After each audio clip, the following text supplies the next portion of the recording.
Hey everybody, it's Todd Dills here speaking to you the Friday prior to the 2025 Commercial Vehicle Safety Alliance Brake Safety Week Inspection Blitz. Get over to overdriveonline.com for an updated list of our top 10 toughest states for brakes violations to get a little bit of a clue into where you might expect inspectors' scrutiny of braking systems to be most intense this coming week. Brake Safety Week runs August 24th, this coming Sunday, to August the 31st, that's Saturday. And along with reporting around brake system inspections there, and yes, I'll post a link to that new reporting in the show notes for the podcast, for this episode, I wanted to revisit a talk by Fleet Safety Services' Jeff Davis, delivered at the 2023 annual conference of the National Association of Small Trucking Companies. It's a time-honored look at the myriad ways fleets and owner-operators can avoid that inspection to start with. Even in a blitz week like this one, fundamentals still apply. And keeping on top of maintenance, particularly with regard to lights, is a big part of it. There's more to it than that. So we'll just let the tape roll on the past episode this week. Keep in mind, it was released ahead of the Spring 2024 Roadcheck event initially. So there are plenty of references to that now-bygone inspection blitz event throughout. Here's Jeff Davis to start the episode. So we're going down the road. We got a mud flap missing. And we got the ABS lamp on the trailer lit up. What does that mean? Inspect me. Inspect me. It says, come inspect me. I'm lonely.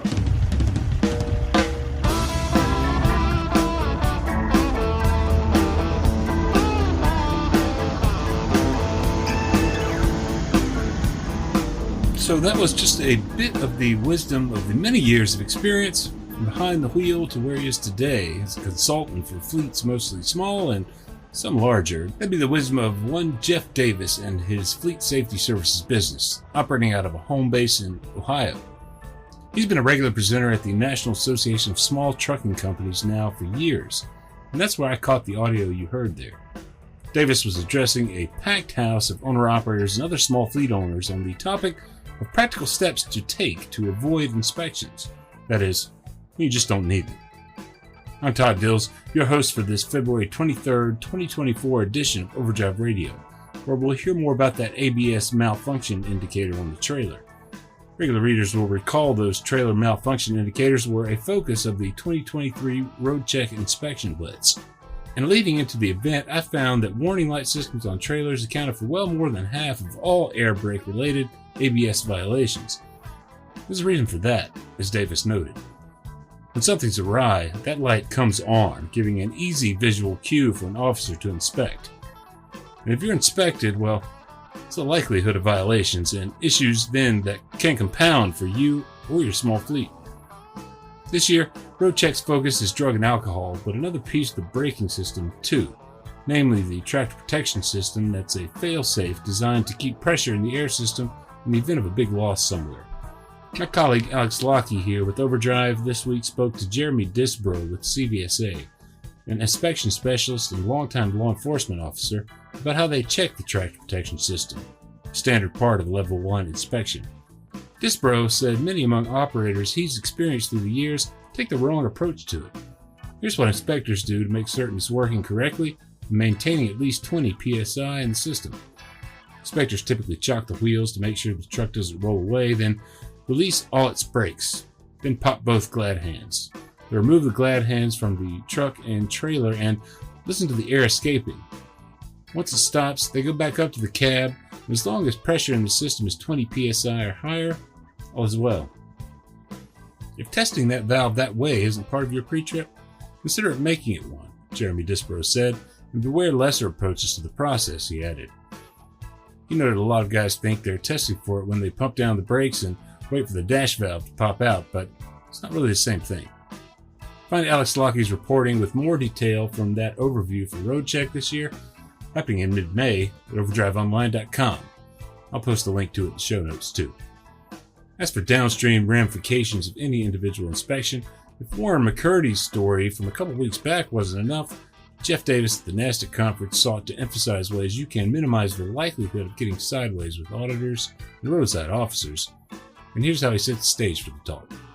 What we want to do today is hopefully help you in the future with your roadside inspections and how to prepare for a DOT audit. Those two things go hand in hand. Number one, how do we avoid roadside inspection? You say, Jeff, why do you want to talk about that? Well, the reason I want to talk about how to avoid roadside inspections is it's roadside inspections eventually work right into a DOT compliance, which eventually works into your insurance, which eventually works into the courtroom. So you have a number of things going on that start with a roadside inspection. Jeff Davis then asked for questions from the audience by which he could tailor his talk. Given the subject, they duly came. Question is, how do you volunteer for an inspection? Okay? Any other questions? Good question. We'll get to it. Better yet, Davis summarized the next question this way. Why would you volunteer for an inspection? That's a better question. Clearly, he touched a nerve with this topic. Another small fleet owner in the audience asked about the quandary of having no inspections on the official record in this day and age, and trying to work with the myriad brokers in the marketplace. So many, he said, view a carrier with no inspections de facto as a potential double broker, not a risk worth taking. The question spawned a veritable eruption of discussion throughout the room as another owner then set Davis up for what was to come amid all the crosstalk with this. The question is, does law enforcement have criteria in how they choose you for a roadside inspection? I owe you $50. Could you just set me up perfectly? That's a great question. After the break, plenty more on that question and a re-emphasis of the import of any adverse roadside inspection as it flows through the federal CSA safety measurement system and into the federal compliance review program and owner-operators and other small fleets insurance rates, prospects for business, and more. So keep tuned. When the temps rise, so does stress on your diesel engine. Dust, dry fuel, and high heat can wear down your system fast. That's why smart drivers use Howe's Diesel Defender. It cleans injectors, improves lubricity, and keeps things running smooth, even in extreme summer conditions. Defender also increases fuel economy by a minimum of 5%, guaranteed. This summer, defend your diesel with Howe's. Available at retailers nationwide and on Amazon. It's HOWES, houseproducts.com. Okay. Here's Jeff Davis getting into the meat of his talk around the full import of roadside inspections, the National Association of Small Trucking Companies Conference in Nashville this past November. Here we go. My job is to help motor carriers. I love working with the smaller carriers. I work with large carriers and small carriers. I work with a number of motor carriers that are going through the new entrant process. To just give you an idea of that, in the state of Ohio, each month right now there's 543 new entrants coming into the state at any one month at a time. So it's a huge overflow of new carriers coming in. But what we want to talk about is how can we run our companies better? How can we avoid roadside inspections? When I started going over this stuff, people thought I was crazy. Oh no, you can't avoid roadside inspections. I really think you can. I think the data is out there. I think it's really obvious of how you can work through, as you drive down the road, how you can avoid those inspections. And the reason being is the more inspections you avoid, all right, the lower your scores are going to be. It's absolute proven fact that the more they inspect you, the more violations they're going to find. The less they inspect you, the less violations they're going to find. So the key is, how do we drive our trucks down the road without getting a roadside inspection? I'll give you an example. Last year, Indiana gave 5,000 tickets to truck drivers, or 5,000 inspections to truck drivers that did not wear their seatbelt. So 5,000 times. I've got the state enforcement officer on video saying, you know what that is? That's 5,000 drivers. They gave the excuse to look inside their truck. So when we start looking at some of the data, we'll see that most of the roadside inspections, in fact, well over 50%, and even 70% in some cases, can be avoided if we did the right things at the right time. When you look at the fiscal year of roadside inspections with CSA database just came to a close. And when you look at it, you'll see that 33%, almost 34% of all roadside inspections were done on fleet sizes from 1 to 6. So out of the 3 million, 2.9 million inspections that we had last year, about 34% of them were on small fleets. Now the question is, how many small fleets are there versus large fleet trucks, so on and so forth. That should be very eye-opening. So when you're driving down the road and you get a potential for a roadside inspection, all right, the investigators will use their software, which is one of our questions, which we'll get into, of how to pull you over and when to pull you over in some cases. 34% of the time, fleets 1 to 6. 50% of the time, fleets 1 to 20. So a lot of small carriers are getting a lot of roadside inspections. And you're going to say, well, hey, I got 2 trucks. I've been running for, 3 years, and I've had 1 roadside inspection. Great. If you want more, call me, and I'll call the state director, and I'll get you as many as you want. But I don't think you want that. That's a good thing. It can be tough with brokerages trying to prove that you're really in business. All right? And I don't know there's a good answer for that other than get some roadside inspections. I'll show you how to do that, but you might not want them because you'll get violations when we do. Hey, what are the consequences of a roadside inspection? It all starts with driver performance. It's what we do as drivers. It's what your drivers do. The way they perform and drive on the road, which initially will issue you your CSA scores. So if you have drivers with no violations, you'll have low scores, you won't have enough data in there to get a score, and you'll look good, at least in the CSA scorecard. If the opposite happens, if you end up getting a number of inspections and you get into the alert status, I think one of the questions is, how do you know if you're going to get audit or where are you on the audit scale? What they do in state to state is each month, the Federal Motor Carrier Safety Administration sends out to every state a ranking of the motor carriers, basically how many alerts they have, what their scores are, and then each state can manually break up those audits. I'll give you an example. In Ohio, Ohio's divided into 4 quadrants, and they divide the motor carriers by domicile into the four different sections, and then they divide it by auditor, and it comes up as a ranking on their laptop, just like the top 10 in football, or the AP rankings. So the carriers with the highest violations, highest numbers, highest alerts, go high on the list. Now, there's another reason for an audit. The other main reason I see for audits are driver complaints. If a driver complains to the FMCSA, the FMCSA determines that's a non-frivolous complaint, then at that point, they can initiate investigation. But usually, today, in most cases, it's driven by your CSA score. So your driver performance equals your CSA scores. Your CSA scores are what initiates an audit, and eventually that will initiate your safety fitness rating. See how that works?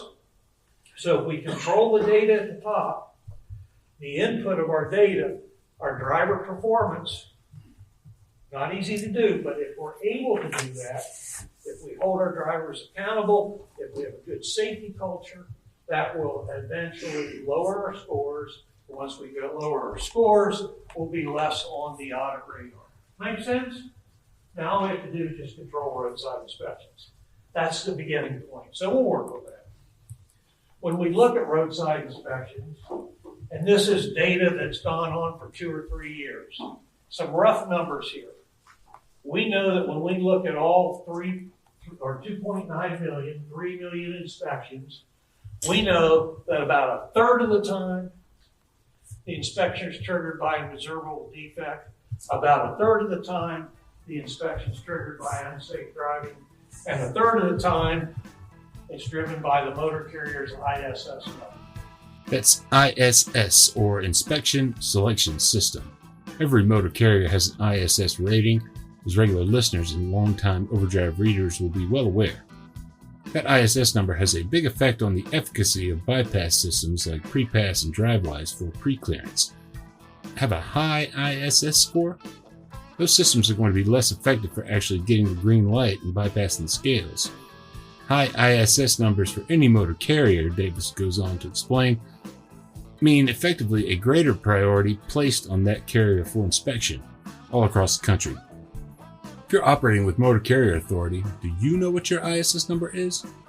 Not many in the room with Davis at NASTC did, that's sure. He got just 3 hands raised in the affirmative in response to the same question there. Each trained individual on the highway that's doing roadsides, what they do is they put in your DOT number, all right, and it brings up, the software literally brings up a stoplight, red, green, yellow. If you're 1 to 49, that's green light. 50 to 74, that's yellow light, means you may be worth a look. And if you're above 75, you get the red light. Okay? And those lights, those numbers, are based upon your past compliance history. So if you've had a lot of violations in the past, possibly you're up to an alert status in a couple of your CSA basics, then you will have a high ISS score. Doesn't mean you're going to be inspected every time, but it does mean that if it's between you and another truck, a high ISS score will cause that roadside inspection. Now, here's the trick. I've seen carriers that had no CSA scores. They had an adverse DOT audit, had some critical violations in a DOT audit. By the way, your CSA score has nothing to do with your safety rating score. It is apples and oranges. They are not the same. They're calculated differently.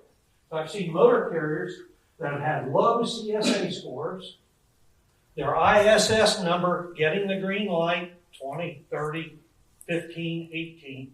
They have an adverse audit, and if they have an adverse audit, they quickly go up to the yellow light on the roadside. And if that audit contained critical violations in the hours of service, you automatically go to the red light. So if you have a DOT audit, they come in, they take your ELDs, they suck it down into the E-ROD's auditing program, and you end up with a critical violation, and it ends up being an enforcement, your score on the road will go to red light. It'll go 75 and above, usually mid-90s. And it'll stay that way until you correct that alert. Make sense? So if you have a critical violation in the office, it shows up on the road. Hours of service is the only SMS score that automatically puts you up into the alert category. Everybody should know your ISS number. And where you find it is if you log into your SMS scorecard.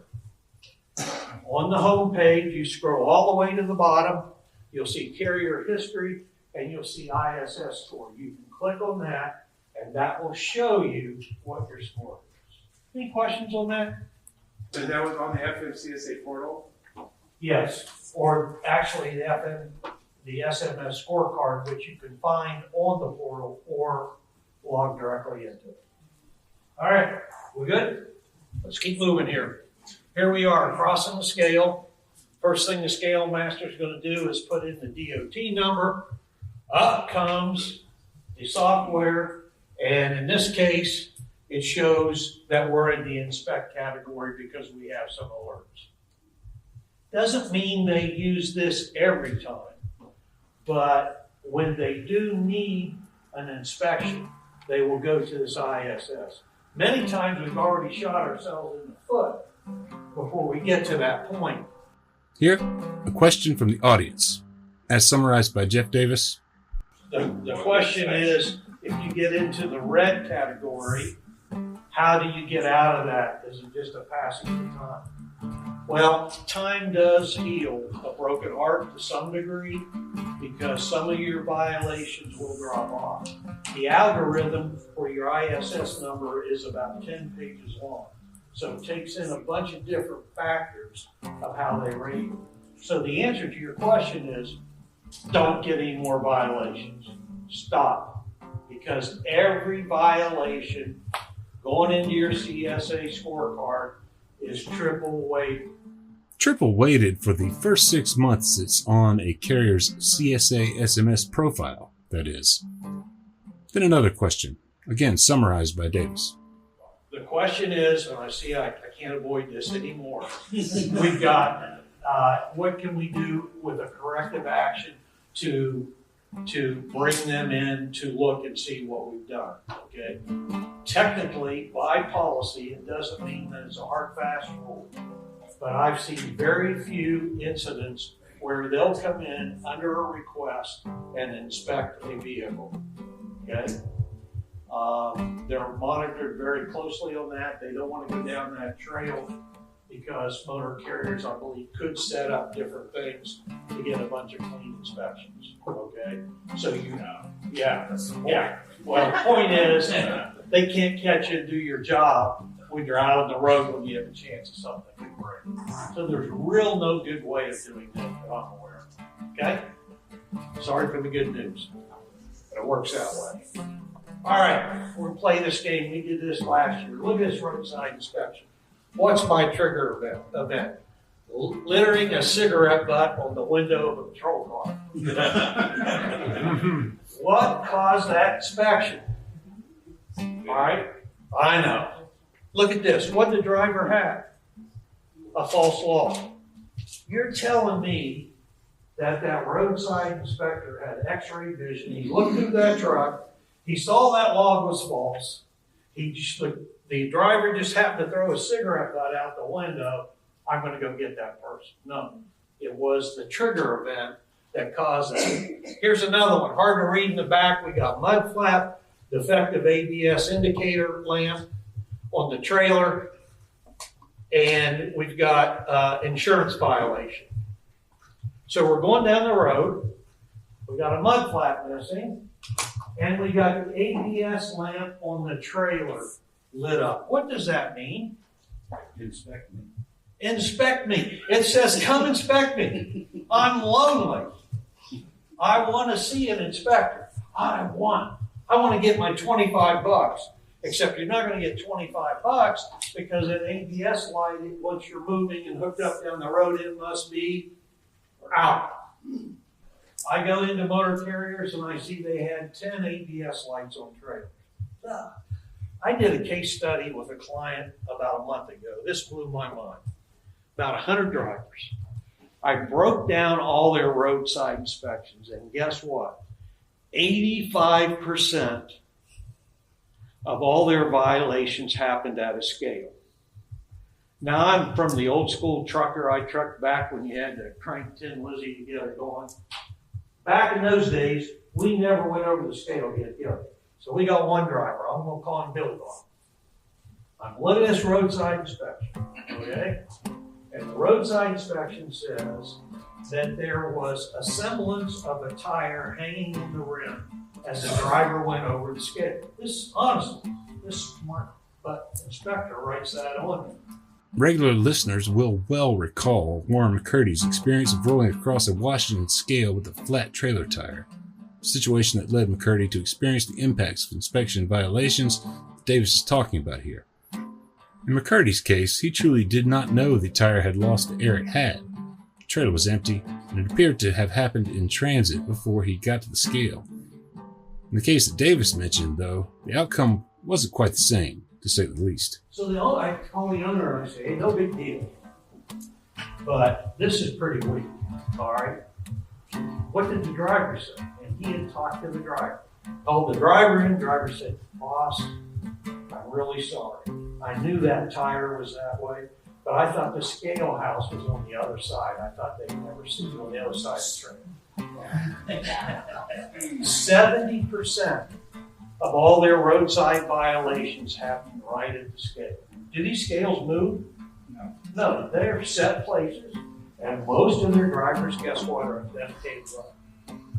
So you're telling me you're going over the scale with baloney skins and no lights on, no seatbelt on, and you just want to wave at the investigator as you drive. Here's another one. Failing to secure load. Cardboard boxes and plastic trash loosed in the bed with plastic flying out while driving. Got into driver, didn't have a valid medical, it went on from there. So again, that's the trigger event. Here's another one, brake. Smoking, fourth axle, left side. I guess the brake had a couple cigars in there that was smoking. Driver's going down the road, tires on fire, doesn't realize it. Triggers the roadside inspection, IRP plate, annual inspection violation, so on and so forth. Here's one. Using a handheld telephone while operating a CMB, left hand, left ear, speeding 11 to 14 per hour, 67 in a 55 construction zone, failing to yield for 4 miles. Driver was completely distracted by their mobile phone. What do you expect? What do you expect an inspector to do? Oh, it must be a good conversation. I'll let it speed through the construction zone. Now, these are silly illustrations, but I can show you that the number one key to lower your CSA scores. You ready for this? This is secret. I don't want this to get out anywhere, okay? Here's your number one key to lower your CSA scores. Every light burns every mile, every day. Every light burns every mile, every day. Every light burns every mile, every day, except for the ABS light on your trailer, and it must be out. Statistically, lights are the number one trigger event by far across the whole United States. Now, the key is, how do we get the driver to drop the trailer with the light out, to tell somebody, or take the time to get it fixed, or the driver that picks it up? That's where the rub comes in. I've had carriers focus solely on their lights, and over a period of time, it takes about 18 months, they drop the number of roadside inspections they had, and they drop their CSA score just by focusing on lights. That's what the data tells us. That's enough of this trigger. We've got a ton of data to manage out there. We've got critical event data, we got camera data, we got CSA data, we got ELD data. We got all sorts of stuff going on out there, okay? Let's try to bring it down to just a couple basic things that the agency wants us to do. Simplify things, in other words, to spend more effort at the root of many an owner-operator and or small fleet's compliance-related problems. Do the things that will give you a better chance of catching issues before the inspector does, or has to, as it were. Again, if you didn't hear Davis the first, or wait, how many times was it? Every light burns every mile, every day. 1. Every light burns every mile, every day. 2. Every light burns every mile, every day, except for the ABS light on your trailer, and it must be out. Hope to see you at Matson in March. Find more on the subject of inspections with links in the show notes for this Overdrive Radio edition, wherever you're listening. Overdrive Radio is on Spotify, SoundCloud, Apple and Google Podcasts, TuneIn, most any platform. Subscribe so you don't miss an episode, and if you're enjoying these, leave us a rating or review there. Big thanks in advance for it.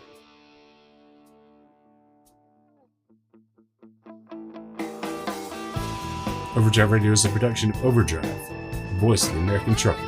It's edited and produced by me, Todd Dills, with the acoustic guitar and other support of trucker-songwriter Long Haul Paul Marhofer. The theme is Legend of the Snake Man by Marhofer, featuring the guitar work of Travis, the Snake Man himself, Wamick, Terry Two Socks Richardson on bass, keys by Tishomingo Jim Whitehead, and on drums, Andrew Marshall. The podcast is backed up further by Overdrive's own news editor Matt Colt, executive editor Alex Lockie, and video editors Lawson Rudisill and Andrew Glick. We'll see you next time.